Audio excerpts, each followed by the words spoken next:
அடுத்த நிகழ்வாக பொன்விழாவினை பற்றிய விளக்கத்தை நமது அறக்கட்டளையின் தலைவர் ஜே.சி. செல்வன் இஸ்லாம் அவர்கள் எடுத்துரைப்பார்.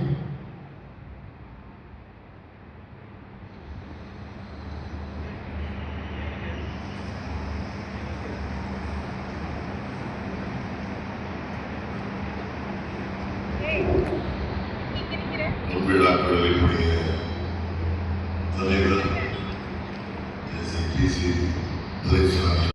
பள்ளியினுடைய தாளாளராக ஏறக்குறைய 45 ஆண்டுகள் மிகச் சிறப்பாக பணியாற்றி இன்று பொன்விழா நிகழ்வில் அவர் இருக்க வேண்டும், தாளாளராக இருக்க வேண்டும் என்று எங்களது ஆசையையும் மீறி இறைவன் அவரை 2 ஆண்டுகளுக்கு முன் அழைத்துக் கொண்டார். அவரது செயல்பாடுகள் அளப்பரியது. இந்த பள்ளியினுடைய வளர்ச்சி அவருடைய உழைப்பு, அவருடைய சார்பாக இன்று அவரது மகன் ஜே.சி. பாலச்சந்தர் அவர்களை இந்த நினைவுபரிசை ஏற்றுக்கொள்ளுமாறு கேட்டுக்கொள்கிறோம்.